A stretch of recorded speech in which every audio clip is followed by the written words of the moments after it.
And we're back for another installment of You Wasn't Outside podcast on the Grown Folks Podcast Network. Happy Memorial Day to everyone. Yes. My mother's birthday is tomorrow, so we're going to go out to Boncati. I don't even know where that is. It's in Little Italy. I looked it up. It had enough stars. Very cool, chill week I've had. Yeah. Went and played golf yesterday. Ended up playing with some young man. How much do I want to indulge in this? I was playing with this young guy and this girl, right? And they were both young. Look about 20, 21. Okay. I was like, so I get to I get inside the pay, and the dude was like, oh, you playing with a really cool like group right now. And I'm like, all right, let's see. You know, I'm thinking they like 65, 70, you know what I mean? Like an old group. Why'd you assume they were old? I would say about 75% of the people that go play golf are 40 and up. Okay. So it's like when you run into somebody young, like I was young, like playing with older guys all the time. So like seeing them. So my man, he had on is that me or you? That's you. Oh, I'm sorry. My man had on, no, you good. My man had on a San Diego State football shirt, right? And he was Samoan.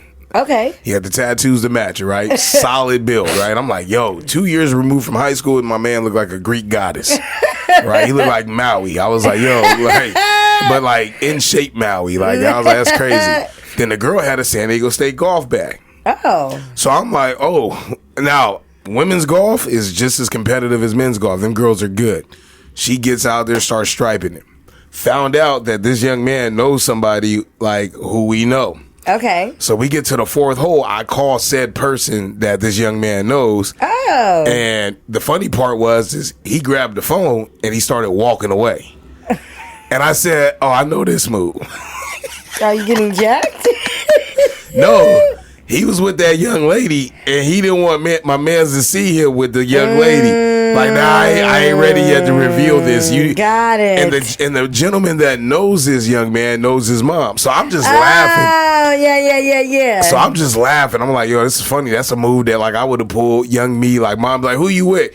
Now, when you think about it, I was like, yo, golf is a very intimate setting. Yeah. 5 hours, you ride in a cart made for two people or whatever. Yeah. And so the funny part is my man's was like, I was like, yo, I told him what I just told you right now. And I was like, yo, I think he was like, you know, a little bit like afraid to like have her on there. He was like, was she blonde? And I was like, nah. But I was like, she brunette and she was from South Africa. Okay. And he was like, yeah, he loved him some milk. Nah, he love him some milk. I was crying. And so like I looked at the young lady. She wasn't a bad looking young lady, but then she took her hat off. Finally, because it's like how the dude's hat fish. Okay. She took her hat off when we got in the parking lot when we were done. I was like, oh, she not bad. But again, I was like, I know what type of time you on. Do hats make a big difference? Like, because a man with a hat on and off, yeah. We're talking game changer. If you have a dad hat and a beard, you like, yo, okay. And then you take it off and you like, oh, what happened? But it's the same for women? Because, I mean, I came in here with a hat on. I wear hats a lot. I had a question, Do we look drastically different without sort of around this, so I don't want to indulge yet. Okay. But the question I have for random shit to fill in time was how beauty standards have changed. Oh, okay. So I got some heat. Even though we're not going to be here long, I got some heat for y'all because I wanted to make sure that I'm still giving y'all solid pods and I'm giving y'all a good run for y'all money. So just so that y'all know, we got some hot shit. All right, just letting you know. That's like crazy. It feels good. That's crazy, man. Yeah, she said my AOL sign out. You know what I'm talking about, right? Yes, I do. You wasn't outside. Oh my God. Yes. I want to welcome y'all to the You Wasn't Outside podcast on the Grown Folks Podcast Network. I'm one of your hosts, not doing the most normal as Karl. To my front, I have the one, the only, Miss Juicy J. DJ Normal as Karl in the mix. Oh. We living our best life out here. We living our best life out here, man. Listen. Jay, how you been? The story you told was funny. A lot of people hit me up. I played it literally on the when I play sometimes the episode just to hear the sound quality. Yeah. So like my wife was like folding clothes when I got home. Yeah. And she's like, nah, don't touch that. Like, let me hear this. And we were just busting up again. And I was like, yo, that's not even the best part. Like, wait till she keep cooking. I was like, you gotta get to the middle. And then she said the very next morning, start crying again. I got a few messages. Everyone applauding that you were equal opportunity employer. And yes, the Abby was crazy on the episode with my man grabbing his lower back. The clip art had me falling out. When we come out in here, I swear I like black out. I low-key forget what I be saying. When I was listening to it, I felt like I wasn't even there. I was laughing so hard. I was like, why am I talking about my titties, my nipples dragging? I know, right? Nah, that was funny. That was funny. Yeah, that's why I had to hit you with it respectfully. You know, right? Respectfully. But if they did throw you in a circle, that would have been crazy with the wind. You know what I mean? So, but I obviously, in good fun, I think that was it was a funny ass story. What you been up to? What's the last 7 days been like? You know, they've been difficult. They've been hard. I was staying. I didn't know how real I was gonna get, but I might as well keep it 100. I was staying with a quote unquote friend, kind of more of an acquaintance, someone that I had already had my spidey senses off in the past, but I'm in such a desperate situation that, you know, when your back's against the wall, you kind of have to take help where you can get it. And so I ended up staying with her for about a month, and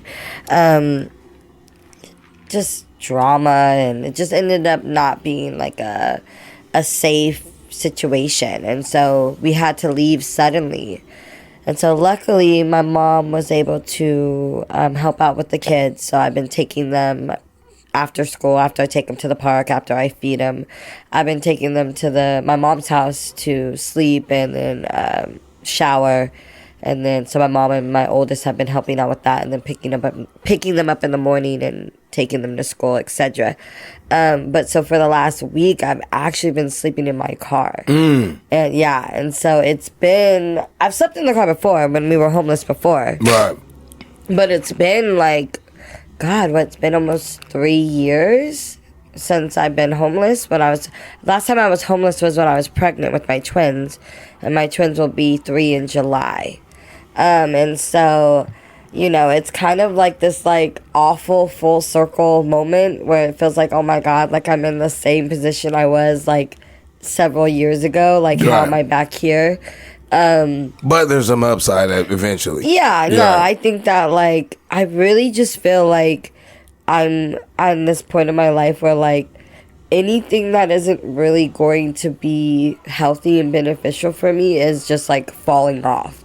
And even though that requires kind of like hitting rock bottom, it also is like removing dead layers of skin almost, you know what I mean? And so but so that's been a struggle. You know, being homeless isn't cute. It isn't fun. It's hard. It's a struggle. It's very humbling. It's a very humbling experience. I'm lucky. I have my SUV, you know, so I can sleep comfortably. I have my dog, which makes me feel really safe. I found this park over in, I'm not going to tell y'all where, but there's this little spot I have where it's like a more secluded park, and it has like this one spot that's one way. You only go down one way. Yeah. Just like less traffic. And it has like trees that kind of hang over. It's a little spot. Like I know that like everyone on that street, I'm like, oh, you homeless too. So there's other we people. All homeless. There's a lot of people that. Yeah, like there. You can tell, you know, because people have like shadings on their car. You can just tell when someone's living out of their car. Right. And so I got out to let my dog out, to let her go out. It was late. I had fallen asleep and I woken up probably around midnight. And so I had like gone up to stretch out and to let Foxy out, threw the ball for a few times, let her put out her food and water, like, you know, get some fresh air and regroup. Right. And so as I get out of the car, I'm standing there, I'm throwing the ball, the car in front of me, a man emerges from. And I had a feeling that someone was in there, but I wasn't sure. And so he gets out, and mind you, the twins broke my glasses like a month or so ago, so I can't see. Remember I told you guys, it says I legally am supposed to drive the glasses, so I've been out here, you know. Just risking it all. Taking it real slow. Luckily, you see that SUV, turn around. Luckily, you know, I'm born and raised here, so it's muscle memory, but God, let me go down the street, I don't know. I'd be scared. You got the you need a Mr. Magoo prescription windshield. No. Like get you a prescription. Like, give whole everybody windshield. the whole windshield. No, just give you a little bubble. Like how the glasses had a little lens bubble at the end. Just give you a little Oh bubble. my goodness. And so like I can't really see. It's late at night. I don't have my glasses on, and like, but he's like facing me, and I'm like getting the heebie-jeebies, and so I'm like calling my dog. I'm like, okay, she's out running to get the ball kind of far, and I'm like, come on, Foxy, come on. And so I'm looking at him, he's looking at me, and I'm like, what's your move here? Like, why are you out of your car too? You just happen to get out of the car at the same time as me? All right. But why are you still out of it? What time was it at this point? It was like midnight. Oh, yeah, it's kind of And crazy. he's this like tall, older white man. I just got the heebie-jeebies. Like, he was too close for comfort.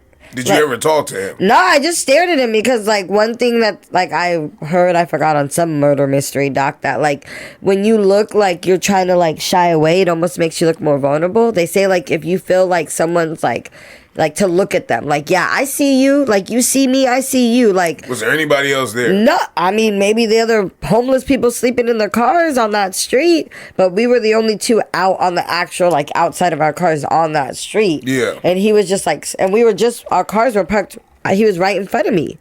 And so, you know, we're on against the sidewalk of the park.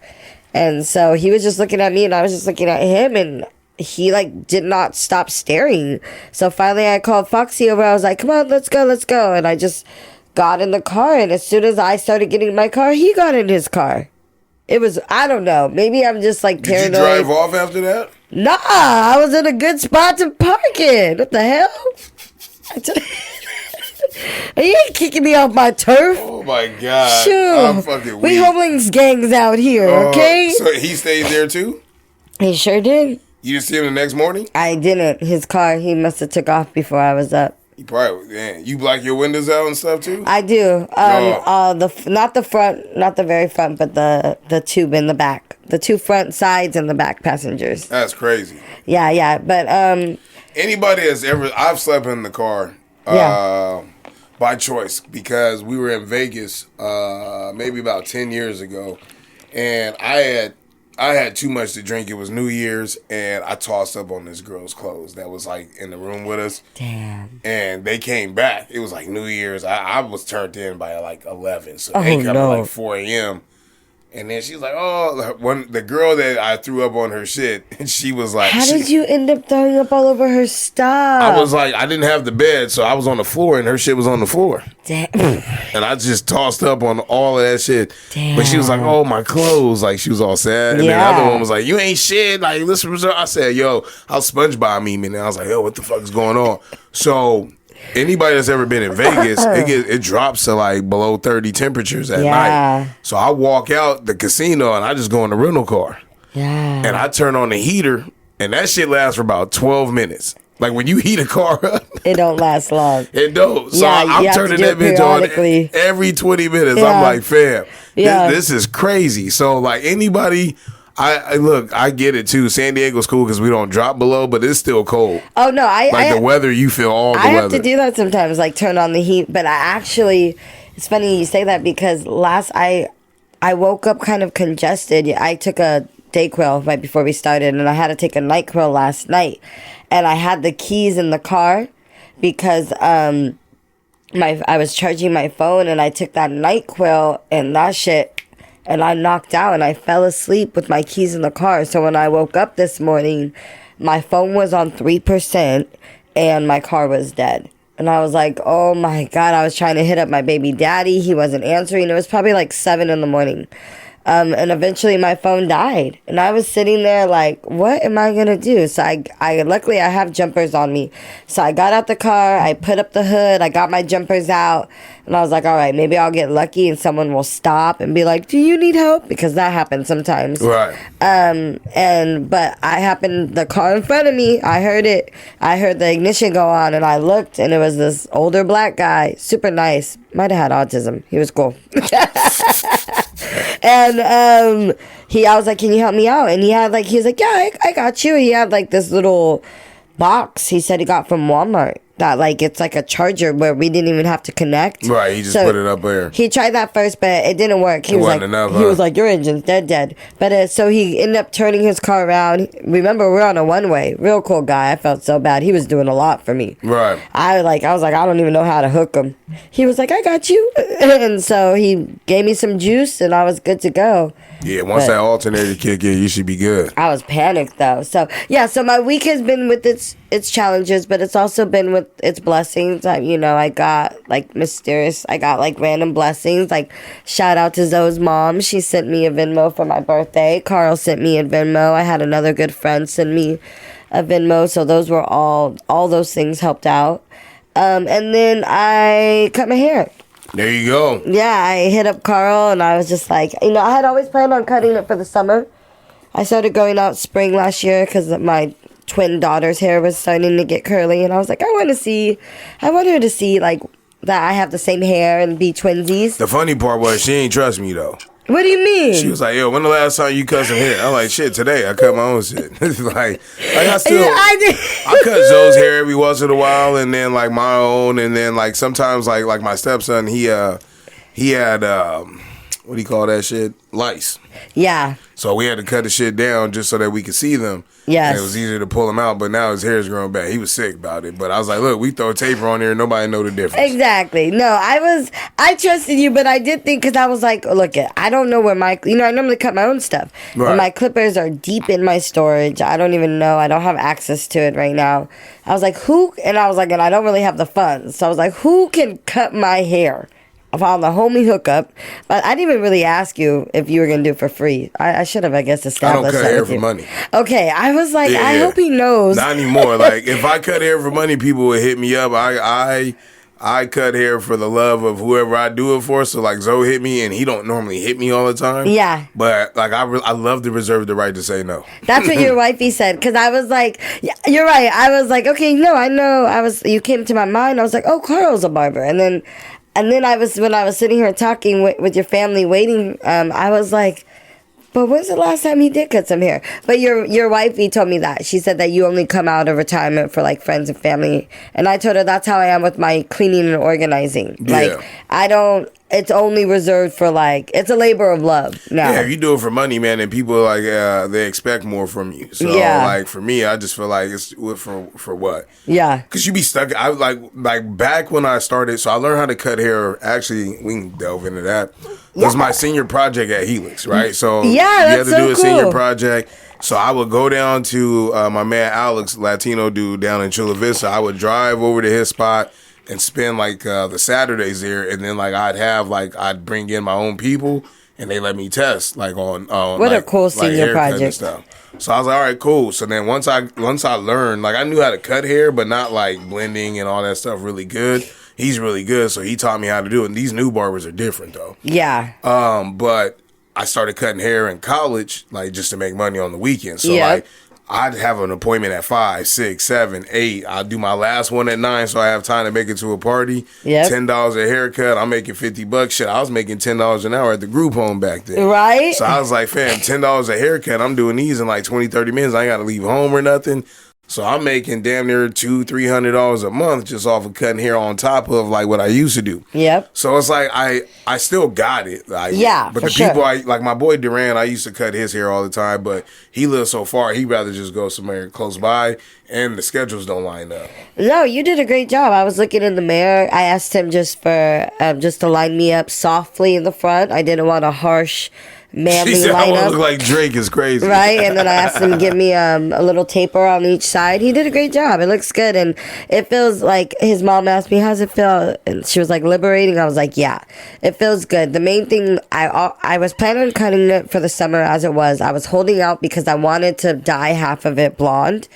But with everything going on, I couldn't. Curly hair takes a lot of maintenance, a lot of product to style it, to take care of it, and it was always in a ponytail. I've been losing. I told Karl I've actually been losing a lot of hair due to all the stress. Like, I've never had like this much hair loss in my life. It's crazy.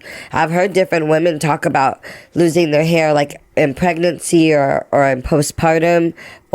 So it was the right move and it feels good, you know, and when I have the time and the want and the resources and the ability, I'll grow it out again. You know, the thing is that's crazy. Matter of fact, you know what? Fuck it. Let's just get straight to it, man. Here we go. It's all connected. Random shit to fill in time. So one of the things I had on there is how beauty standards have kind of changed in the last 5 or 6 years. Yeah, that's perfect. So we were talking about hair, and like for me, I feel like even like beauty standards for men. Like I shaved my shit today, and I cut it off too low than what I normally do. You can barely see my line at this point. So you normally don't bake it this low? No, I use. You know how they, when you open the guard up to half, so that blends in with the baldness. Oh, but that shit closed up on me a little bit when I was talking to her, and I was like, damn, I took off too much. I had to close I had enough for a line, just a little line, right? And I was telling, my wife was like, shit, you look great. I was like, nah, like, you know, like baldies is like trash. I think you look handsome too. I like it. But my thing is like Jordan. All the cool hairstyles is in this era, like the dreads. Little fro with the beard. I don't even know what it feels like to have the beard and the fro connect, right? But then also at the same time, I'm actually not mad at it because if I had to go back, a good friend of mine who you know, light skinned fella. Yeah. So I won't say you know who it is. I'll just leave it at that because what I'm about to say is even crazier. He got like hair tattoo. Yes. The dots. I want to go get certified. So when I go back to barber school, I want to do that at the same time. That's the new wave. I feel like you got a whole market of that. That's the wave. There's right another there. podcaster out here. I won't say who. But I know my man Jonah is listening. There's another podcaster out here, not him though. No, the other. But just relax. But there's another one out here that actually got hair implants, right? Oh, and he stated he actually went through like his the journey. hair plugs. Yeah, like he went to Mexico. They took like samples out the back of his head and everything. And he got it to grow, but like it looks like tiny little blisters, like 1,000 little blisters in your head because they go in and pull your good hair out the back. And then you got to stay what I like to call a bad bitch hotel, which is like, you know, when the recovery. Yeah. For the what did Lex say? The mouth BBL. This is the hair BBL. You be in there. Well, they probably be in there too with donuts. You know, you sitting on a little soft donut cushion. But like, I don't want to go through all that. That's my point, right? Like, I feel like at this point in time, like I got like dark ass skin, my shit matches my head or whatever. I don't look crazy. Like, like I'd rather just keep it, right? I'd rather not go through all the. I'd rather not go through all of the nonsense, man. So you know, at the end of the day, you know, I just feel like beauty standards are completely different. The style of dress is different. For women, you know, the style of dress for men is different, right? I also think that this era, we haven't talked about it a lot, but there's been a big push in like certain people like Doechii, Kendrick Lamar. I've even seen Drake do it a few times too, where they're pushing dark-skinned women. Yeah. And I like that. Yeah. You know what I mean? So like, I don't think beauty standards have gone for the worst. I just think we're in an era right now where the sky's the limit. I've seen some really beautiful dark-skinned women with white guys, black guys, whatever, and I'm like, yo, you just... I didn't normally see that all the time unless you was a supermodel. Yeah, I think that people are definitely pushing for more inclusivity. People are tired. Obviously, we're always going to have our beauty standards that are being pushed. That are a little bit more capitalistic or geared towards white people. But I can see, like, especially with different, like when I get on the TikTok and I get on the different apps, I can see this push for people like saying like, dress how you want to dress, like wear the it doesn't have to all match, wear the different prints, wear the different styles. Like if you're a bigger woman, you don't have to hide, you know, your belly. Like you definitely see the embracing of different skin tones and wanting to make sure that like makeup lines are being more inclusive and having not just one dark shade for, you know, women of color that are darker. So I definitely hope to see as time goes on, more and more of this idea of the beauty standard being less of like the standard and more of like it's whatever you want it to be, you know? So like even like cutting my hair, you know, people, oh, you have this beautiful curly hair.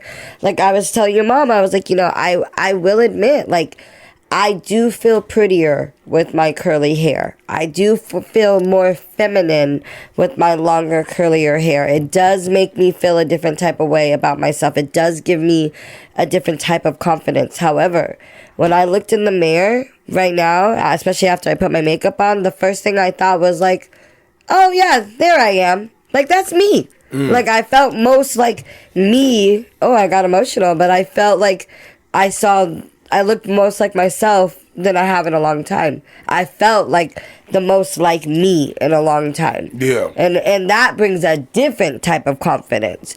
That brings a fuck the beauty standard. That brings a like, I don't need fucking hair to still be that bitch. You know, that brings a different level of confidence. That it isn't the same as like that, oh, I know I look so pretty, but it is kind of like a, well, I don't need to look pretty for you as long as I feel good about myself. And that brings a different level of like. What do you think the beauty standard is now?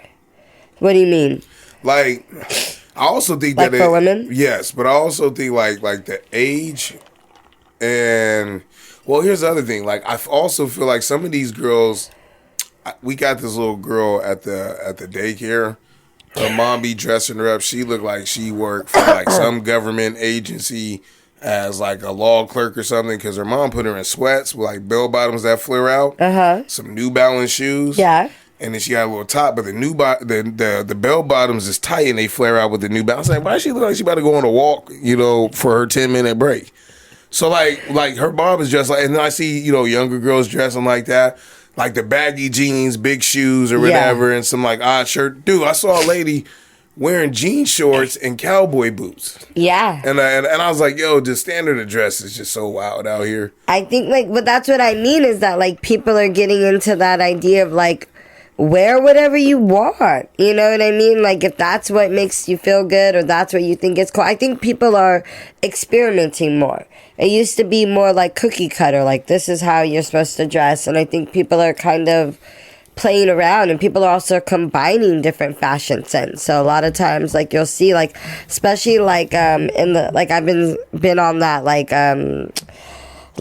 southern black line dancing, and like seeing all the different styles. So you have that combination, that culture of like urban, like black people, like streetwear, but then it's combined with like country. So you'll see it like with the country boots, but then they'll have like a fitted cap or something. So it's interesting. I miss the movement with streetwear though. Like, we brought that shit up, and, you know, when we went to AZ, and the girl was like, oh, I like your streetwear. And I was like, what the fuck is she talking about? This is just my outfit. You know who I think dresses amazing? We brought him up at the top of the show, but for his size, too, like, it's inspiring. Jonah dresses really good.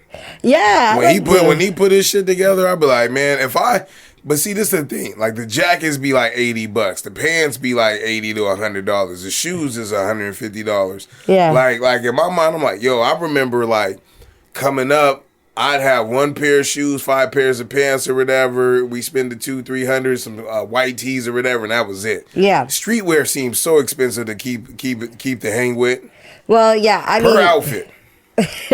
I think that, like, if you're trying to, like, you know, be a brand collector, designer collector, or you're just trying to keep up on trends, or you're someone who just is frequently shopping, it can get expensive. But if you're somebody who invests in good pieces, like, let's say, like, you know, you would go, like, we had our boy Haas on here, right, from SD Native.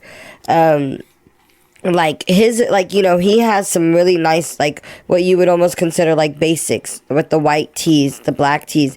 When you get a collection of like good quality basics, like, then you can mix and match them. So it's not a matter of having a bunch, but that's the idea with this fast fashion. It's not quality, but it's cheaper, or it's on a different price point where you can just go and get a different outfit. The idea is to try to buy clothes that have longevity that you can mix and match. So you have a few basics at your bottoms, you have a few basics as your tops, and then you mix and match them, you know? Right. And that, like, they call it having, like, what is it called? A capsule wardrobe. That would be good for you if you just got, like, a few good space. But then you would have, every time, like, if you got, like, a nice pair of, a few, like, 3 different colors, nice pair of pants, 3 different color blazers or vests, and then you could mix and match them. You could dress them up and down, and you would have them for all different occasions. See, the question is, though, like where am I going? That's the hard part. Like, even when I go out with my wife, or out birthday party. You know you what? go out I will give you sometimes. that. I will give you that. My wedding attire, my friends trash me for, because, like, if you ask me to go to a wedding right now, I only got one suit or one, like, little combo that I put together for my boy's wedding, because he was like, yo, don't be coming like how you be doing. He warned like, you? Bro, because he's like, yo, you come in looking like you work for AT&T or Verizon. What are you doing, the black pants with the long sleeve button up? I'd wear a golf shirt and a belt and them golf pants and some nice shoes and act like I ain't got no damn sense. I'm serious. Like this to me, like, is getting dressed. Yeah. Because I ain't got nowhere that I gotta go. I want to be hot. You know what I mean? Like I want to be able to move around. I don't want no restriction. Yeah. Like, anytime I think about getting dressed, I think about, my pants, irritating my leg. I got jeans on, like, it's warm outside, or like if I sit down, the shit's like cutting my stomach off or something crazy. Oh, I absolutely think about that. I think that also comes with age, because when I was younger, like me and my girlfriends, we were talking about this. I used to wear like the girdle. You know what a girdle is? Well, like a corset? Yeah, exactly. Yes. So but it's the one that goes under your clothes that sucks in, your fufa. Yeah. So I would wear the girdle, and then I'd wear the spank shorts on top of it, right? To like get you, I don't know, get it flat. And then there, around like maybe 28, 29, one day I was just like, fuck this. Free the girdle. I need to be comfortable. Like, so I think about that too. Like, if I'm the shoes, like the constriction. But I also do like fashion, and I do like to style myself and represent myself through dressing. So I'm always trying to find that balance. And I will go with some discomfort for fashion, but it really has to depend what it is, where I'm going, what I'm doing. Because otherwise, like, for me, probably the most uncomfortable thing I'll wear now in order to look, in terms of like fashion or looking nice, is wearing like an uncomfortable bra. Like, I would prefer to wear a sports bra, very loose, no padding, no shape, just basically something to keep them from dragging on the massage table. Okay? You know what's funny though? Like, my man told me, I was in an Uber, and we were. It was when I went out.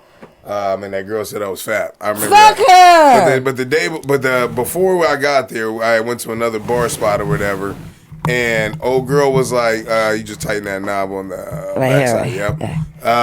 The Uber driver I was with, he was like, "Yeah, the new style is the girls be dressing with their ass out." What do you mean? We were down by, what is that place called? Parks and Rec. Yeah. And there were some girls. Like, they had on like short ass skirts, but like booty shorts underneath, but their ass was hanging out, and it was cold.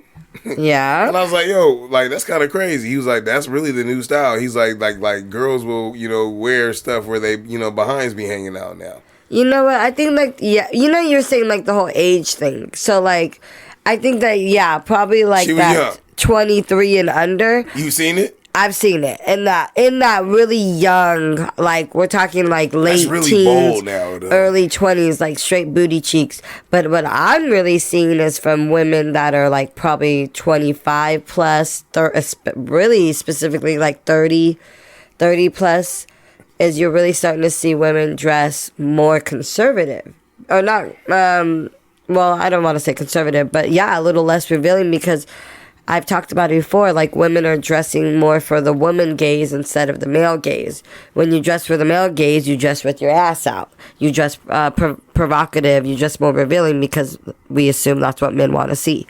When you dress for the woman gaze, you dress more just stylish and more in silhouettes. And so I've been noticing a lot more women my age dressing more in silhouettes, which is really cool, because then you get to see people's point of view and their style more versus just people trying to be hoochie. But I'm a hoochie person, so it's been interesting for me to give up like some of my hoochiness. I like tight clothes, but I like on women, but I like a little bit of imagination too. Oh yeah. Yeah, because if you come out, I'm gonna automatically assume that this is just like not for me. For whatever reason. I love like my favorite classic look on a woman, like one of my favorites that I think is like sexy and classy, which is like good for almost all seasons, is like a nice pair of like looser fitting jeans, like straight leg jeans, like a crop top or a sports bra, and like a little bit of an oversized blazer. I think that is just such, with like a little kitten heel. I think that's so cute on women. It's like I like combining feminine and masculine styles together. That's my favorite. And to me, like that kind of gives you like, you know, you get a little bit of like the sexy with like the crop top or the bra. You get a little like chi-chi, but then the rest is like left to imagination. You know? I don't even know where to find all this shit at. That's why I was telling my man Haas. I was like, bro, I don't know where to find this shit. And even if I did, I'd search it for a little bit and then be like, yeah, I'm cool. I'd rather buy some golf shoes. I'm going to wear those way more often than anything else. Buy some Tiger Woods. I ain't going to tell you how much I spent on them. But, you know, they was nice. They wingtips. Wingtips? Like, What's that mean? Like wingtip shoes. You know what I mean? Where the wingtip boots and they're like leather with that little specific cut and style. Yes. So they make golf shoes like that. Oh, okay. Golf shoes have little spikes on the end, right? At the bottom, They're like cleats, essentially. Yeah, because you in like wet grass and shit. But if the ones I wear, you got to be solid. Like when you wear them, it's like wearing Jordans and then not having no being game. able to play. No. Yeah, when you wear those, like people look at you and they like, oh, it's a new hope. Like, you better have some kind of game. Yeah, you can't just wear those and not. Okay, got you. Because it ain't gonna happen. You're a poser. Absolutely. So my other question that I have for a random shit to fill in time was, you remember where your prom was? Yeah, where? Yes. Yeah, it was at the W in downtown San Diego. Was it really? Yeah. Our shit I found out was at Lowe's in Coronado. Now, the funny part was... Lowe's? Loews or something like that. Huh. Okay, not coming to mind. I don't know where it is. But we were in Coronado today, and that was the irony, because my wife's friend, her son, went to his prom last night. And they were like, yo... I was thinking like, yo, new age parents is completely different, because like they went out downtown while he went to prom. How fun. Yeah, and so like they was like, yo, we just bar hopped and waited, and then he was like, yo, you want to throw a prom party, do it at our house? And mom was like, nah, don't do that. And I thought about it, because like our prom, I don't remember how we got there. My man said we ate at Benihana's. I do remember eating at Benihana's, just not that particular time. Yeah. And maybe we did. And then he said we took a limo there, but I was like, nah. I want to say that, like, I got dressed here. Matter of fact, I remember who I took. I was just going to say, who did you take to prom? Oh, do I want to say it now? Yeah. You don't have to. You know the twins from Al Miguel? They were in my year, 08? Yeah. Yeah, so I took them. Both? No, one. We went to elementary school together, though. The black girls? No. Okay. They're what are they, like Dominican or Cuban or something like that? Oren Delia. Oh. So I went with Delia. I was thinking of Brittany and Brianna. Should I say that out here? No, I ain't gonna do that. Okay. But I went with Delia though. Okay. And so you knew I was gonna say that. But I knew that because I knew them since elementary school. Okay. I don't even know how I got around to even taking her. I think in the back of my mind I was like, yo, I need to take somebody who don't go to Helix. Yeah. Because I had just already I took somebody who didn't go to Helix. Yeah, that was like, and then we had a prom party, but the problem was that everybody wanted to party, and we was at whose house was the party at? Richie. Okay. And so we go to Richie's house, and I take all my shit off, and I'm like stuck doing security. Yeah. Because I remember every gang member in Southeast came through. Yeah. And I was like, yo, this is crazy. Like, now I got to sit out here and make sure, like, Richie's shit don't get messed up. So now my date in there dancing with, my mans and stuff in the hot sweaty room. So my best friend, actually, we had a prom party at her house. I won't say her name. But we actually talked to her mom about it. And her mom let us, we were like, we're going to charge at the door. So her brother and his best friend also went to Helix with us, a few years older. We asked them to be our security guards. We charged everybody, I think it was like $5. And then we paid. What city was it in? It was in La Mesa. It was, you probably were there up in the hills off of Lemon Ave. Off of Lemon Ave, up in those Mount Helix hills. This time, where would I have been at? Probably at work, though. Maybe. And so you were a junior, my senior year, I believe. And we paid for her to go stay at a hotel. So mom was like, I'm not going to be here with all this. Like, and so she was like, if you guys pay for my room. Which is so absolutely dangerous when you think about that. Yeah, because now I'm not having a bunch of 18-year-olds drinking in my house. The liability. I don't know. I feel like. Because I definitely drove home from like people's houses after that. Oh, for sure. And that's why I told my wife, I said, if our daughter wants to go to a party, man, we could drop her off and then come pick her up. Yeah.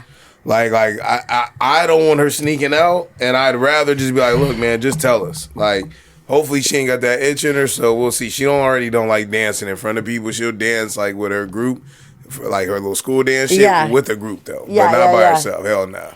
Oh God, Prob, that's so wild. And she can't dance, so shout out to my baby. She promoted the first grade, but they pulled us to dance, and I was like, oh, okay, I see. This is the first time she's ever did. It was part of their little graduation thing. Like they pulled all the parents up.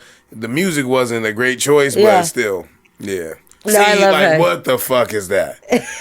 Like, you see what he had on? I don't know. I thought it was kind of cool. That's what I'm saying. I just don't know where to find that. Like, but it's all good. We were looking at Halliburton coming in before the Knicks game right now. I was like, yo, look, what does he have on? But yeah, man. So I remember like.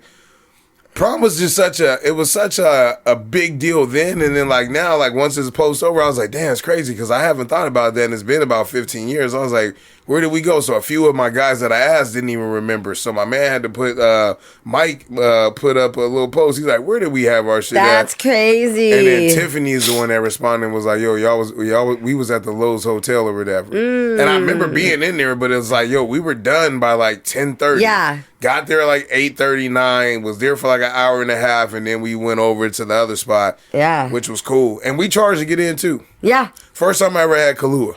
That was all that was left. Oh, love Kahlua. Nah, it was terrible for me. Back then, we were still drinking juice and like all that other. God. Four Loko. Yeah, who knows juice how many. Juice and Four Loko. Blackout in a can. Who knew how much of our life we shaved off drinking that shit? They just don't even know. Do you remember, you know DP, Derek Pearl? Yes. We used to, okay, let me not incriminate. But anyways, when we used to all party together, I remember one time. He had a fun house. Oh, he had the house. That was the house. We would just drop there. But I remember one time we got so faded, me and my bestie, off of juice. And to the point where his mom, we were sitting in the backyard. We must have been passed out. I don't even remember. The next thing I know, we are getting hosed down. She put us in lawn chairs and was straight hosing us down the backyard. That's a wild. That house was crazy. You know what? Let me tell you a quick story. There was barely any furniture in there too. We probably broke it all. We would just all lay on the floor. My boy, his mom was hosting foreign exchange students. And I do remember this. And there was my boy. That's fucking crazy. And his mom was hosting foreign exchange students, and my boy was dating my girl. I've been friends with my girl since elementary school. And there was a rumor that he had been possibly hooking up with one of the foreign exchange students. And so while we're at this party, he disappears. And, like, we can't find him. He used to walk around with his shirt off, too, and now. Yeah, I remember that. And my homegirl, she's like, she comes up to me, and she's like, juice. I'm like, what? She's like, I can't find my boyfriend. I think he's in this room with one of the foreign exchange student girls. He couldn't wait? And she couldn't. And so she's banging on the door. She's like, boom, boom, boom, let me in. And, like, nobody's opening the door, and she looks at me, and she's like, we're faded off that juice.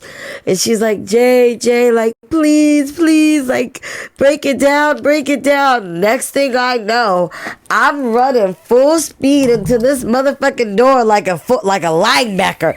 Did it? And I straight break the door down. You probably hit your head on the doorknob. And when we go into the room, he is on his back and she's straight up on top of him, straddling him. My homegirl looked like fucking Clark Kent Superman. One moment she was standing next to me, the next minute she had zoomed onto the bitch. It was crazy. And then she was chasing him around the... That's wild. Yeah, I had to go replace that door. A few days later, I went. Did you? Yeah. Oh, yeah. His mom wasn't playing. She was like, bitch, you better come fix this door. So, sure enough, me and my homegirl, we went to Home Depot. We bought a door. And we went back and put it on. Just to catch her son going in there. What'd she say about it? Nothing? Well, she wasn't the one. It was my homegirl, his girlfriend. Oh, his mom was pissed. At him? Yeah, absolutely. Yeah, you can't be out here smashing the merchandise. Yeah, no, I get paid for them to be here. Yeah. That's kind of, I mean, it's a real thing. It was a whole deal. Damn. Yeah. Damn. High school. Wild times. See, look at, and that was us. Do you remember Faderade? No. You don't know what Faderade is? No. We used to go to the football games every Friday night with our Gatorade bottles, but we'd put like half Gatorade, half vodka. I wouldn't live it like that. Faderade. Yeah, I would wait till the game was over with and then partake in the festivities. But you know what? Our football years with y'all class was pretty bad. Like the performance? 06, 07. I want to say we went there or was close to going to CIF my year. That's why we would party after every game. Yeah, it was dwindling a little bit. Oh, poor guys. Oh man, but it's good. They got to be better.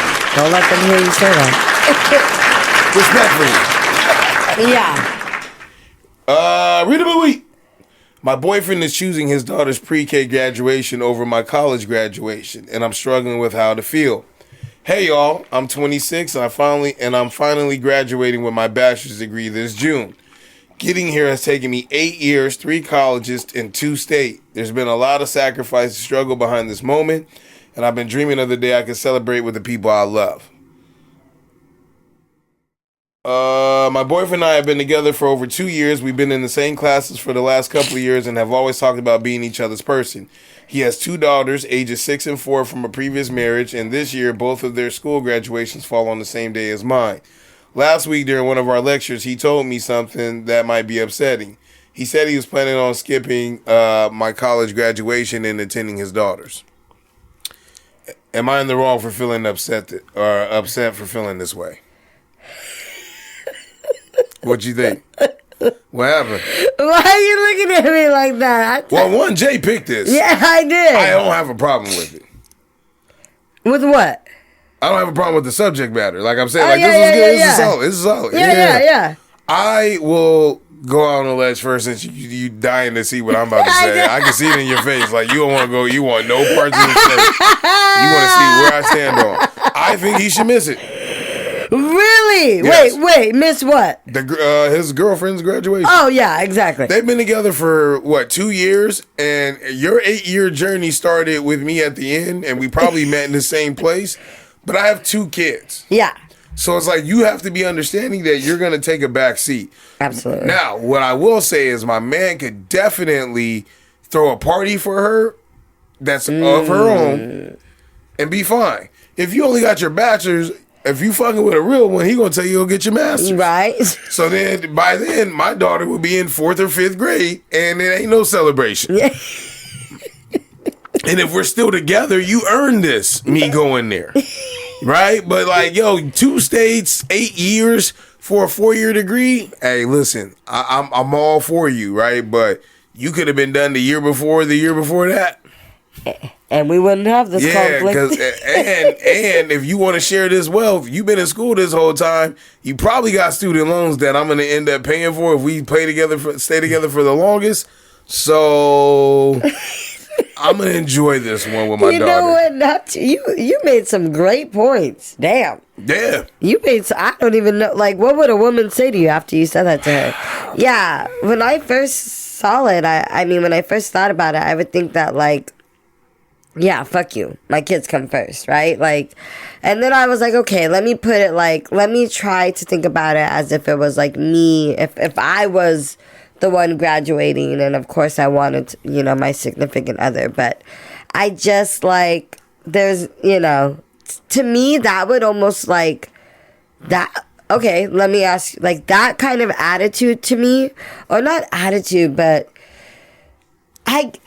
she's not wrong for feeling disappointed. Like, you know, you can feel disappointed. Of course, you want your partner to be there with you.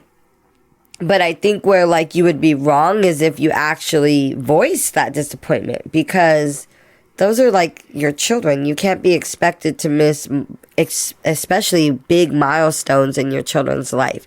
And if I felt that my partner had any type of, like, attitude, like, if they were like, yeah, I'm kind of sad you can't go, I'd be like, I know, I'm sad too. Of course I want to see you graduate, but thank you for understanding. But if I felt any kind of resentment or pushback or attitude, that to me would almost be grounds on terminating that relationship. Let me like, ask I'm you not this. fucking with somebody who is, like, gonna make me feel like I have to pick between them and my kids.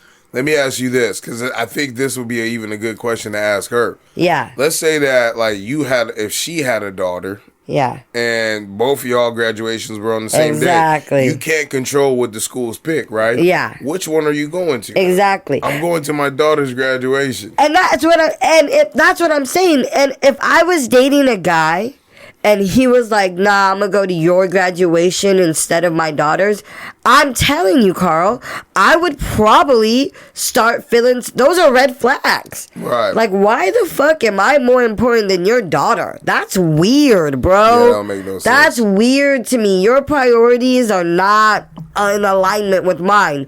Cause let me tell you, I ain't picking you over my kids. No. Shit, nigga, here's the list. Dog, you is down here, like, respectfully. Yes, absolutely.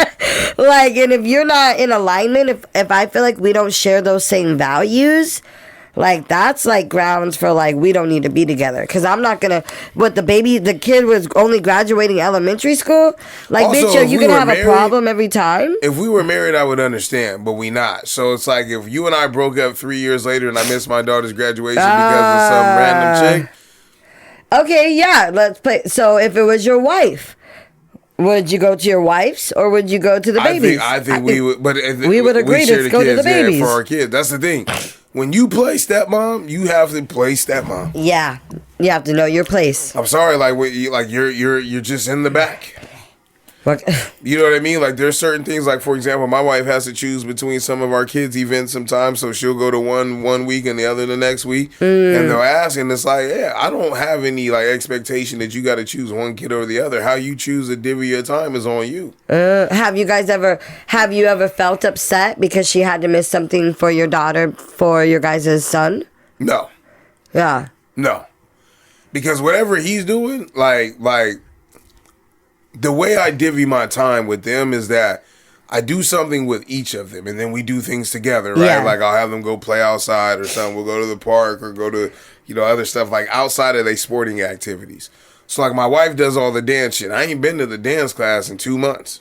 Really? Yeah. But I do all the golf shit with her. But wifey does a lot of golf stuff with you guys too. That's because she wants to tag She along. enjoys it now. Yeah. So it's like, yo, this That's is something because she wants to tag. Well, because like, what else you gonna do? We gonna be out the house no matter what, right? Like, we not and my That's daughter. how you know she loves you guys. Cause shit, I'd be like, shit, you guys are gonna be out of the house for how long?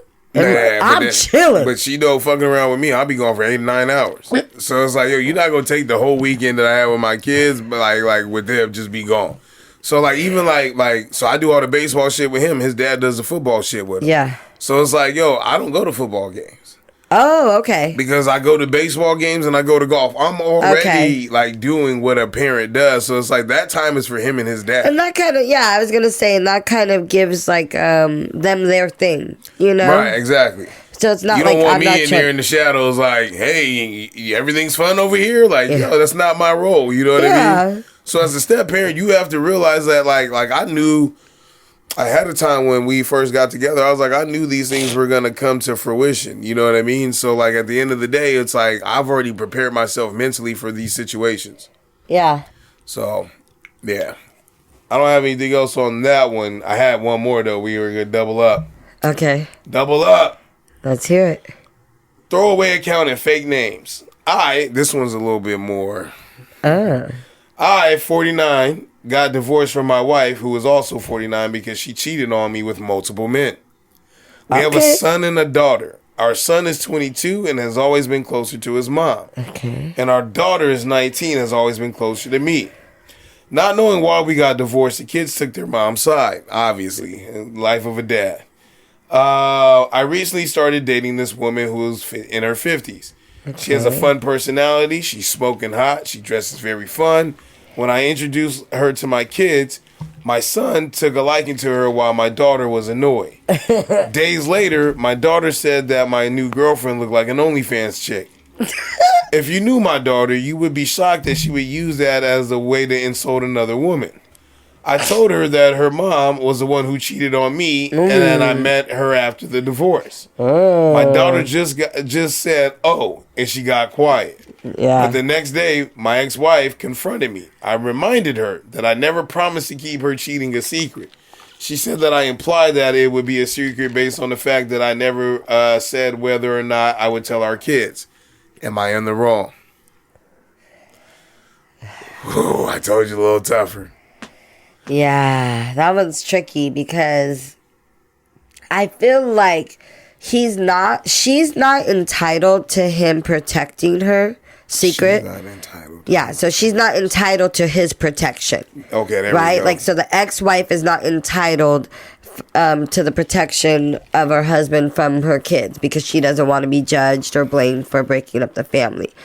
Where I think he's wrong is that he kind of used it in a moment of like, not pettiness, like a little bit of like petty and defensiveness, right? Because his daughter was getting at the girlfriend, talking shit about the girlfriend, and he kind of was like, well, it's not my fault I even have a girlfriend. If your mom never fucking cheated on me, was never a hoe, we would never be in this spot. That's Go crazy. Talk to your hoe-ass mama. I think you put a dub on it, but that's crazy.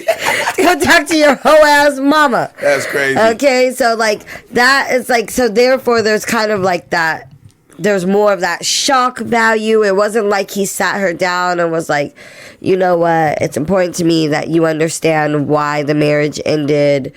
Not so that you can blame anyone, but just so you have context. And then sat there and broke the news to her. Or even asked the wife, like, hey, why don't we have the ex-wife, why don't we have an honest conversation with the kids? And I'll support you through telling them. But instead, he was mad and he kind of threw it out there. So That's the only reason why I'm kind of like, you could have presented the information better, but at the same time, he don't owe that bitch nothing. I feel you. But it is your kids, so like, ultimately, but they're grown, they're 19, but still, they say adult children have a harder time with divorce than children. Because children are extremely adaptable. Right. But once you're an adult, they say it. You shocking it. You rocking the foundation of what I've always knew. They take it a lot harder. So I don't know. I mean, I don't know. What do you think? That's a tricky one. I think that the wife is wrong. Our ex-wife is wrong. Yeah. And the reason why I say that is because he fell on the sword for her. Like, you know, as a dad, it's already hard enough because like the maternal instincts that y'all have, we just can't match that. Yeah. Right? And so it's like, yo, when I'm already taking that L and then like our kids have no knowledge of why, and then they just choose you automatically and assume that I'm the reason why. And then I got this new girlfriend because I'm trying to heal and all these other things. And that angers my daughter. And it's like, we wouldn't be here if it wasn't. Right. Like if you found a way to just say like if mom would have just said, if she didn't want them to know, like, hey, look, I woke up one day and just decided I didn't want to be here anymore. That's enough. You don't even have to get into the details. And then dad isn't looked at as if like he is the worst person in the world for having a new girlfriend. That's right, because you said that the kids took her side. Right. So at some point she should have been trying to help bridge that gap. It's not your dad's fault.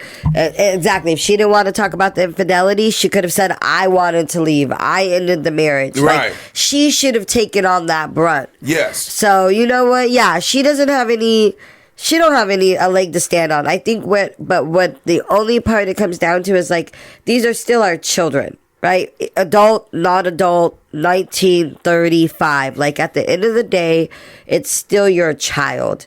And at some point as they become adults, obviously you need to handle them differently because now they're adults and they can handle different things. But I still feel like that hurt his daughter, you know, like, I'm sure, like, there's certain He things. could have found a different way of saying exactly. And then I think, like, as parents, like, it's not our jobs to protect our children from their parents' like true identities, but I also think that like we don't need to go out of our way to paint our children's other parents in a negative light. You know what I mean? I don't think we need to cover for them. I don't think we need to fake the funk, but I also don't think that like we need to disclose everything to them, because they're still your children and there's still certain things that they don't need to know. It's crazy now because in my adult life, I find out way more shit about like what happened between my mom and dad that I just never knew about. It's wild. And she be dropping these gems like out of nowhere. I'm like, huh. And I'm someone who knew a lot of my parents' discrepancies, infidelities. Like, I saw it all as a child. My parents, like, didn't shield me from each other, you know, like, you know, my parents were sometimes taking me along on their extracurricular activities with people outside of their marriage. How old were you? God, 8, 9, See, I be 10, joking with 11. my wife about shit like that, but I was like, yo, my daughter would say something. Yeah. You get what I'm saying? Like, Yeah. hey, look, we was somewhere with some strange lady, mommy. Yeah. She'd tell on me in a heartbeat. Yeah. She'd tell on her too, though. Yeah. Yeah, that's the thing. It's like, yo, like the boldness of doing that always like strikes me because I'm like, yo, kids. Yeah. There's only 2 people that tell the truth: drunk people and kids. You know what I mean? And kids would tell you the truth like to a fault. And then I mean, there's 2 major things I learned about my parents. One of each. One about my mother. One about my father. As adults, and I wish I never found out either one of those things about them. So I do think there's certain things that you just should not know about your parents, and maybe knowing that your mom's a hoe is one of them. I don't know though, because then again, like you said, as the dad, like I think he deserves like his kids knowing what's going on, so they don't think he just left out on his family. Multiple men's a little crazy. Not like, you know, she happened to fall in love with somebody, because that happens. Yeah. Sometimes people really do fall in love with someone else, and then, you know, they're willing to blow up their old life so they can have a new, happier life. But like just being out there, like doing your thing at 49. Because multiple is more than 2. I would. A couple is 2. Multiple to me, It was like 3, yeah, 4. exactly. If we're saying 2, we're gonna say a couple. If we're saying multiple, we mean 3+. How do you just get to that point where like of unhappiness? Like 3 to 4 is just wild, fam. Like I can't even imagine trying to balance. Well, then again, their kids is older too. Yeah. But who knows how long she been doing this for? Yeah, Like I don't having know. a 17-year-old picking her up from school and then like hitting up the lunchroom at work, or you know, putting the blinders up in the car is kind of crazy. In your late 40s too. Yeah. That's what I'm saying. She wants some adventure. Yeah, exactly. She's their high school sweetheart. She was over that. Yeah, but that's the thing too. Like, I'm actually extremely thankful that I met my wife like in my late 20s, like, and we just had no idea of who we are, because I've actually not like I've broken up with girls or we've broken up. I don't remember who broke up with who at that time. It doesn't matter. But I remember like having those breakups and then trying to rekindle it years later. Yeah. And I was like, yo, like I can't overcome all the shit that we've been through. Yeah. Like I feel like, and then the information that I know too. Right? Like for me, it's like, yo, man, I just can't come back from that. And I told that person that. Like I remember trying for like 2 days and I was like, yo, this just don't got the same feel as it did. It doesn't. You know, years back. So I can only imagine like in a marriage like sense where it's like, yo, fam, like once you do some shit like that, I just feel like we'll never be able to come back. Cause that's a lot of energy you're putting into this, like in these encounters. You know? Yeah. Like my wife told me, should I tell that story? I'm not gonna tell that story because then she gonna get pissed off. She hated my varicose veins the other day. Even though I'm just saying. Preserve the peace. Yeah, my man, he could have definitely he could have presented it in a different way. He did it more in like an outburst of like just trying to like. It's more so like, bro, look, man, your mom is the one that left me. You know what I mean? And this smoking hot lady that you think is an OnlyFans model wouldn't even be here right now if your mom didn't want to leave. Maybe have a conversation with her about it, or we can have a conversation. There He you wasn't go. smooth. It was like one of them white outbursts where they They couldn't read the room. That's why your mom is a whore. Shut up. Shut up. Your mom's a whore. The white outburst is crazy. They be fed up. They be giving it all up. Susan, everybody knows that you're sleeping with Tom. Hell yeah. What's wrong with that? Fun facts, and we out of here. The acid in your stomach is strong enough to dissolve metal. Oh yeah, I believe that. That's wild. So like we went to go. Anybody that's eating, stop chewing or skim forward. We went to go eat at the little taco shop down the street, and like my wife was like, "Oh, you went right by throw up." Like I parked right by it or whatever. And I'm sitting here thinking like, "Yo, man, who just leaves that there?" Obviously, like I feel like some of the people that be sitting out there, they probably just be like, "Fuck it, somebody gonna go clean it up." But like anyone else, if it was like a regular like person like just coming to go eat and stuff like that, it's just shopping and not hanging out. Rinse that shit down. But it happens. I remember like you're right. At least rinse it down. I remember going. We went to go wedding dress shopping for my homegirl, and we went to brunch first and we got fucked up. I was blacked out while we were wedding dress shopping, and I remember pulling up to the dress shop, and as soon as we got out of the car, throwing up.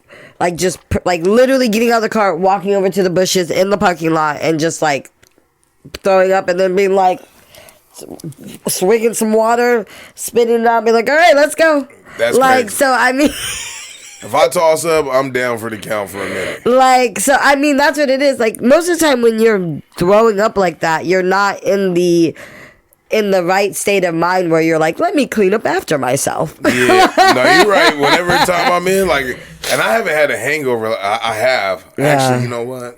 I hate hangovers. Am I fronting? I am fronting. That was the last time I went to the Barrel, too. The last time, like, I was really, like, not feeling it or whatever, like, I went out, we were out drinking, and then I told my wife before, it was when we were living here still, and we went to the Barrel. The Barrel always fucks me up, but it's the only thing that's open late in this area. Yeah. I ate that shit, man, and I started walking around in the room over here, and I just let that shit all the way out. She looked at me and was like, you're disgusting. Oh, my gosh. Yeah, the stomach acid's crazy. So when I had my C-section, sometimes there's like a rare complication in your C-section where they call it your bowels fall asleep. And it was so interesting because somebody on Grey's Anatomy, you know I love my Grey's Anatomy, they just had this happen on an episode, and they actually said that. The doctor said, like, his bowels fell asleep. And I was like, that's what happened to me.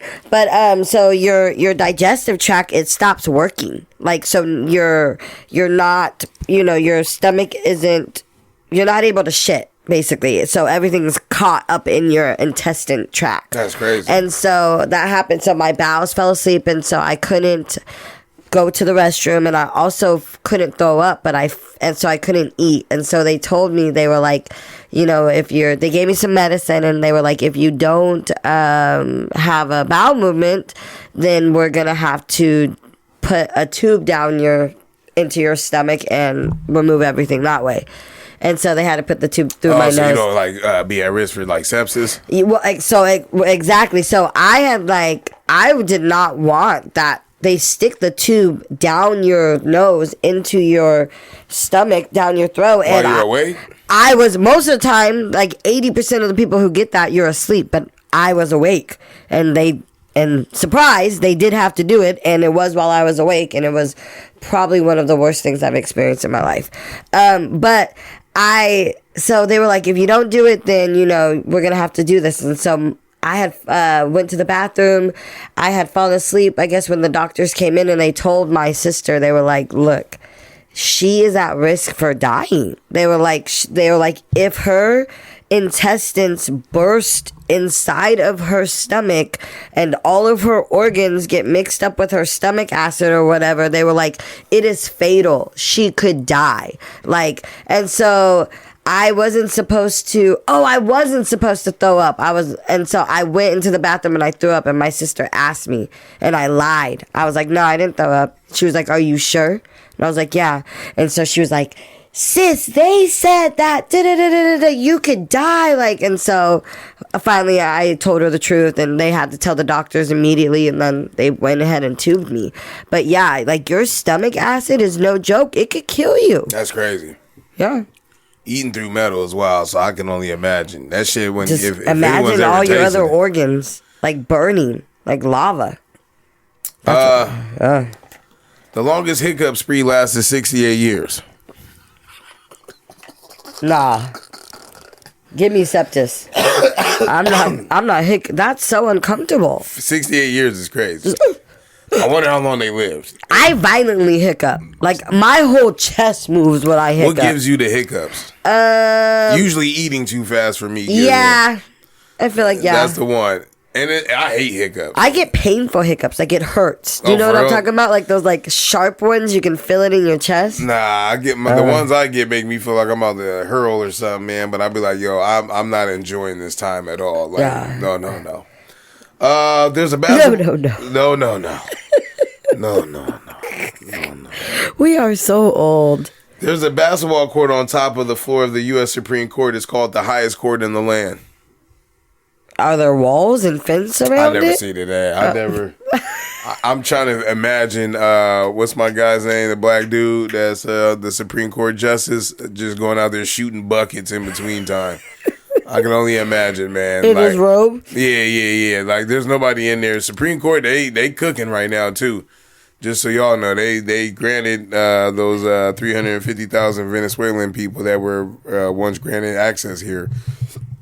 They took it away and said they can go away in droves, so they cooking right now. Yeah, they're on one. Don't even get me start. Let's not. Yeah. Try to keep it. We're trying to keep it short. Trying to have a good day. Yeah, exactly. Memories are reconstructed. I got the hiccups now. Yeah. Just talking about it. Memories are reconstructed each time you recall them. Oh, so what is that? Reconstructed? Like you put it together differently? Yes. Interesting. I thought about like, yo, imagine how many people are in jail right now that like somebody just made up some shit. Like even now, like if you see, there's a lot of news in the Tory Lane shit now recently. I haven't seen it. And people are like saying that like there's video evidence he didn't shoot, and there's a security guard saying that he saw something different. He wasn't there at the time. And I'm just sitting here thinking like that's so dangerous that even me, when I recount things, I'll miss things. So imagine like, yo, you have an incident happen. You know, they do all this court shit. You write down a statement. That's why they try to get the statement earlier on. You get a statement or whatever. And then a year, 2 years later, now you're on trial for certain shit. Like right now, I'm about to go to court. And the incident that I'm going to court for happened in January. Yeah. So, and I did everything I did everything the way I was supposed to by protocol. But even they gave me my court date like a month and a half ago, and that shit's for July. Yeah, it's crazy, huh? Yeah, so I was like, yo, man, like I literally wrote everything down because I personally have to for work. I kept all my receipts and stuff like that. So it's like, and then this gentleman, like, based on like my knowledge of court and how that shit works and everything, and I go, you know, pretty often like for work stuff or whatever. Yeah. Like he in a bad place.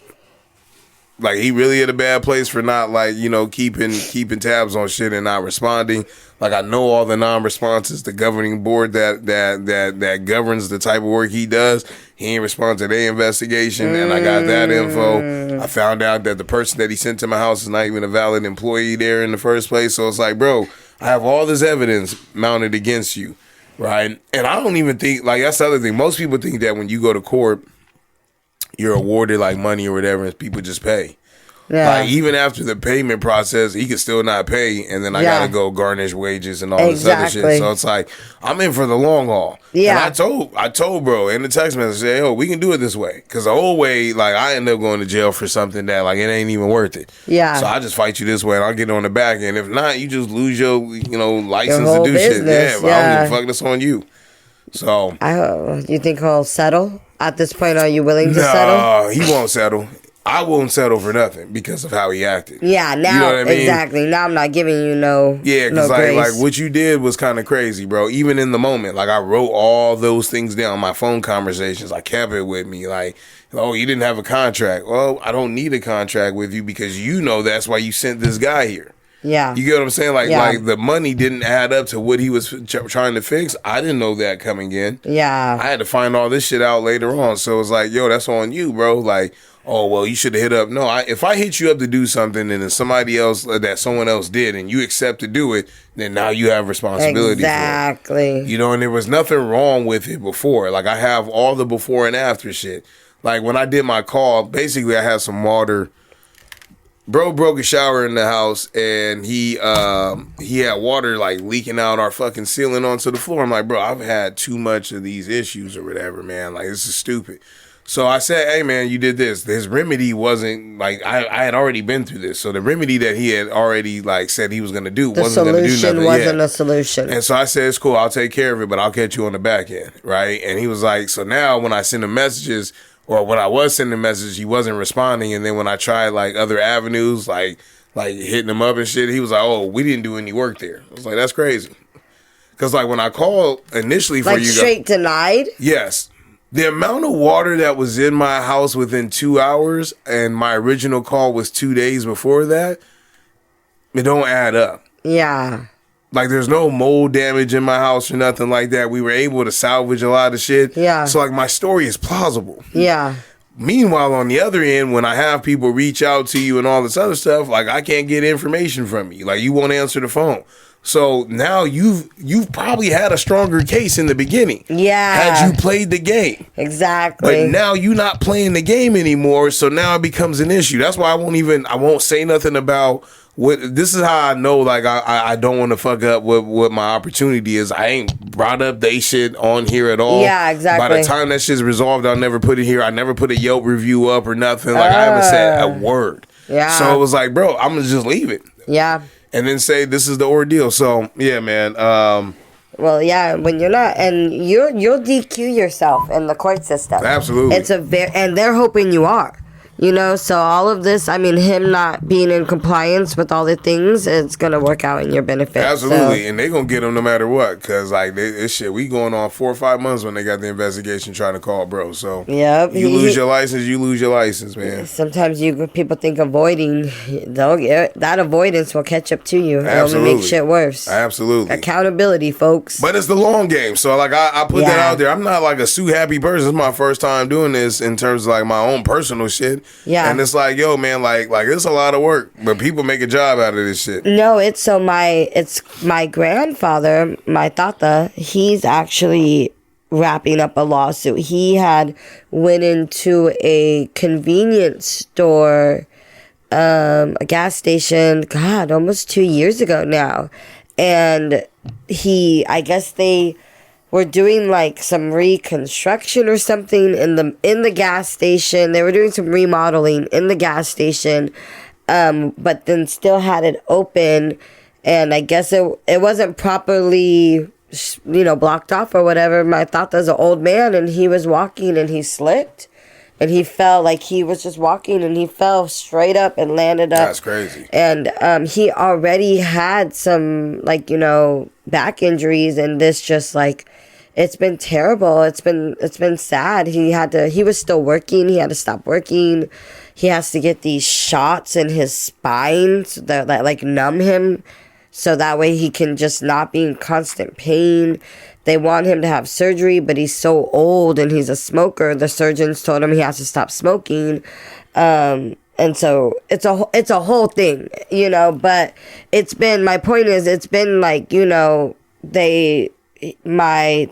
when he talked to some people, they were like, you know what, like, the store is liable, especially because he's had all these health issues. Right. We've been nonstop. He's been nonstop to the doctors trying to figure out how to deal with this pain in his back and his shoulder. And so they were like, so he ended up, filing suit, and it's been 2 years. And I think he said that it's looking like he's finally going to get paid out. But they didn't want to settle at first.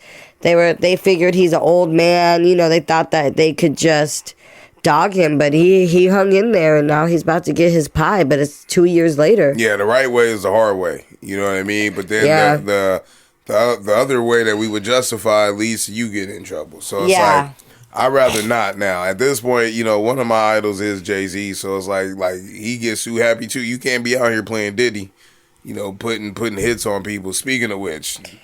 Bro. I don't want to talk about it too much because it's just wild and it's too much for me. It's too much. But your boy's nasty. Like, no. Oh, you know what? I do. You're actually the person I want to talk to. Oh, this about. God. Let me get my last one out, and then we'll end with that because I don't know which way that's gonna go. Okay. You can buy land on the moon. What? I know, and the question is for what?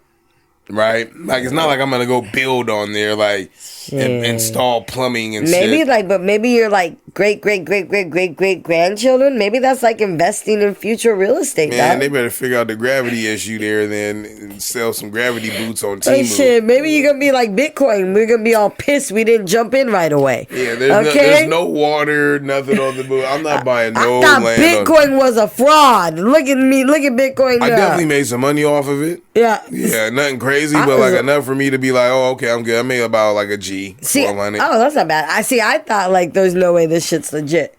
So maybe that's how this moon real estate shit I is. still don't understand the shit. Like when I did it, like I don't know what it's like actually for. But like I was like, yo, I could buy it and it's going up. It was down when I got it. I held it for like 8 months. Somebody else was like, if you would have held it for blah blah blah, you had 300,000. I was like, man, but I didn't put that much money in. You know, stock market to me is like gambling. Do you have stocks? Do you do the stock market? I did, but like for a while, like you just have to sit there and let it wait. Like I have a better chance going to the casino and get my shit.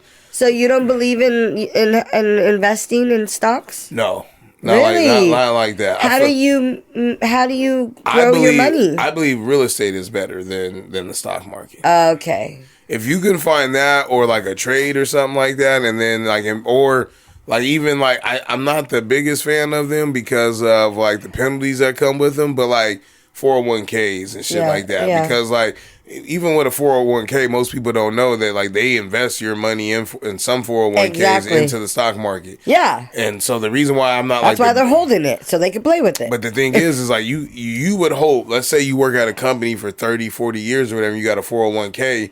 And the market is down right now. You're like, yo, I'm ready to retire. And it's like, yo. So it's like, to me, I feel like it's a dangerous game. So I'd rather, like real estate, there's only so much land we can have.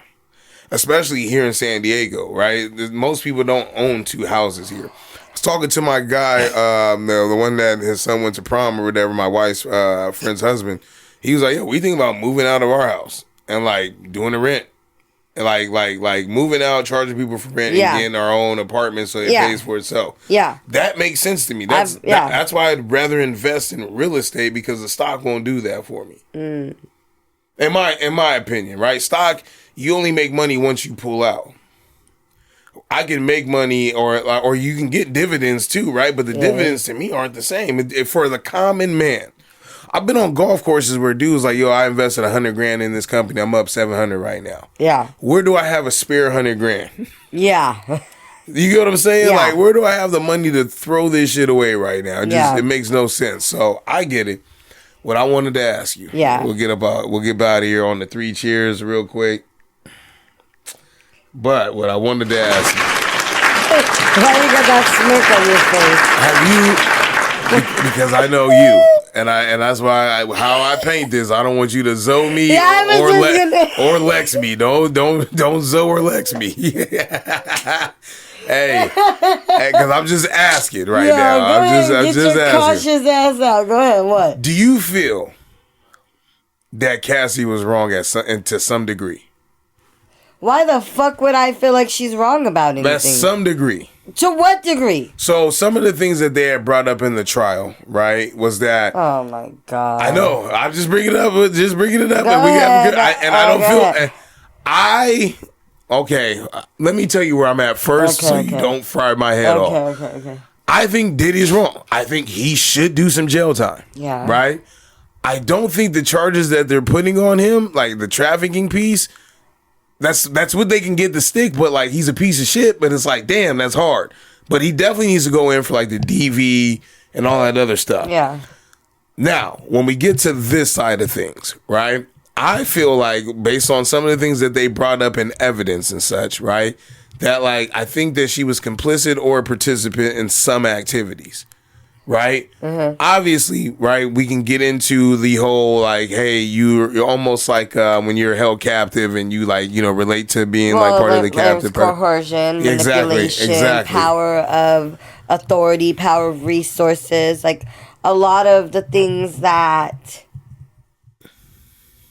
for the same reason that any woman, whether you're poor or you're rich, you stay in an abusive relationship. It's because of all of these different ties. So to think that, to try to water it down to her being complacent or to be a participant, to be like she was just a consenting willing participant, is to ignore all of the other nuances. The fact that she was already deeply involved in an abusive relationship. She was scared for her livelihood. She was scared for her family. She was scared for, you know, the threats of her literal life and reputation and being blacklisted. So, you know, we water it down. It's like, oh, well, she chose because she was a consenting adult to participate in these activities. No, she was fucking manipulated. She was abused. She was scared. She was brainwashed.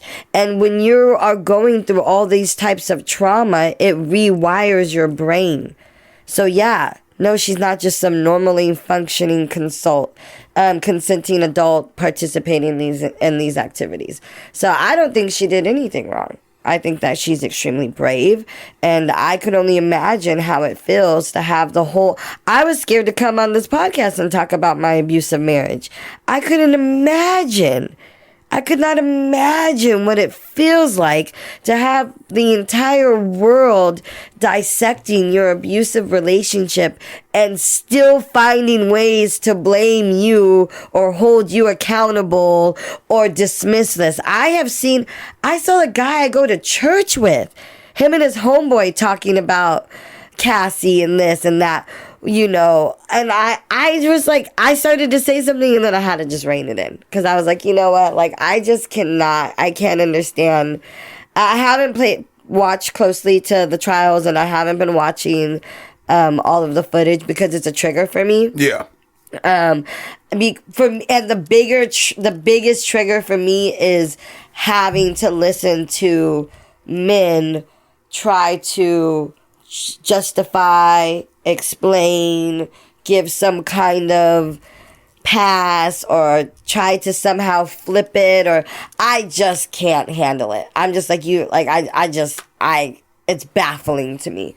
It is, but you know, I guess it just goes from, like we were talking about with Zoe, just having those different like perspectives of like men going through things with women and women going through things with men. But when it comes down to the Diddy thing, like, nah, he's...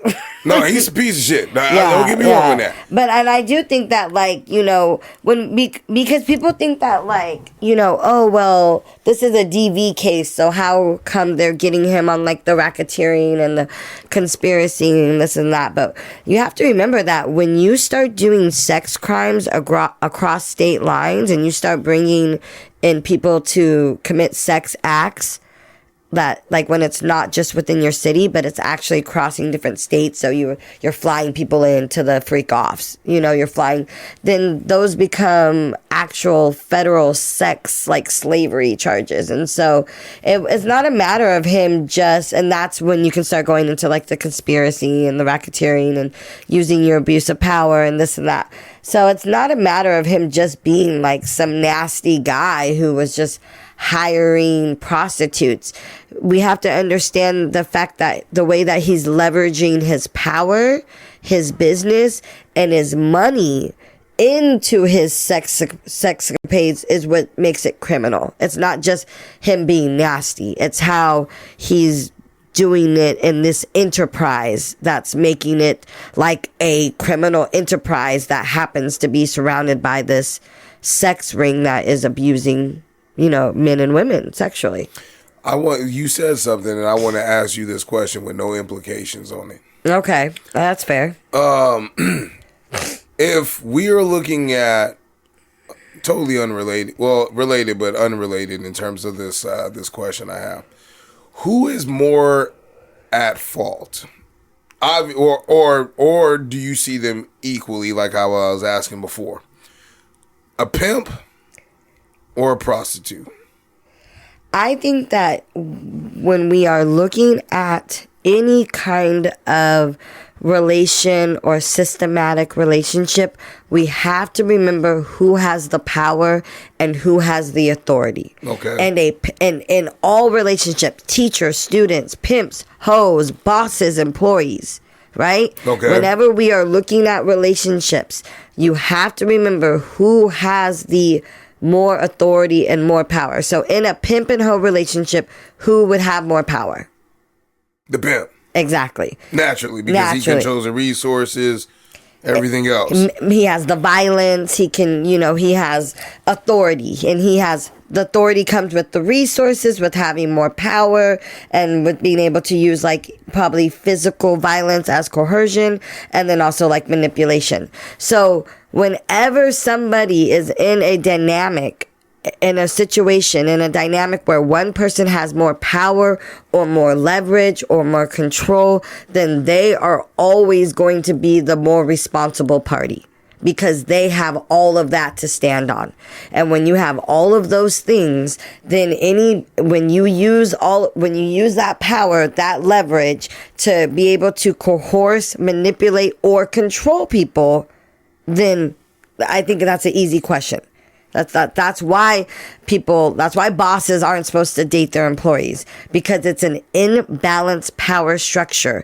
And at some point, no matter what, there is a high potential for there to be abuse because of that in-power of structure, that in-power imbalance. I came in with a preconceived notion that I had you.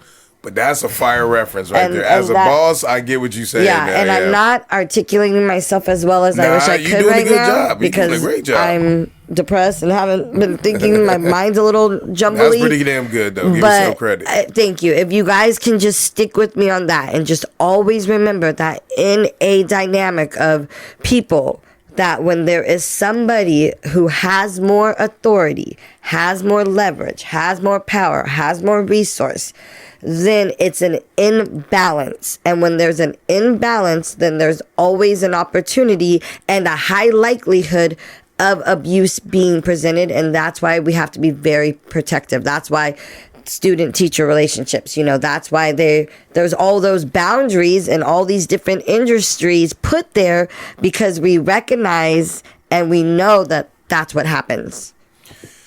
It's crazy. When you said that, it just reminded me of when people be like, "Oh, that dude's racist, but it's a black dude." You know what I mean? "Oh, you being racist towards this white person." It's nah, we can't be racist because we're part of the marginalized group. Exactly. So we can be prejudiced. Yeah, we can be prejudiced, but no, we're just only responding because we don't have power. Yeah. We don't have the same amount of power. Yeah. Exactly. I feel you. Exactly. Man. So that's why somebody like a Diddy, who has endless amounts of resource, power, leverage, that's why his acts that's why they're become criminal, because of the way that he maneuvers.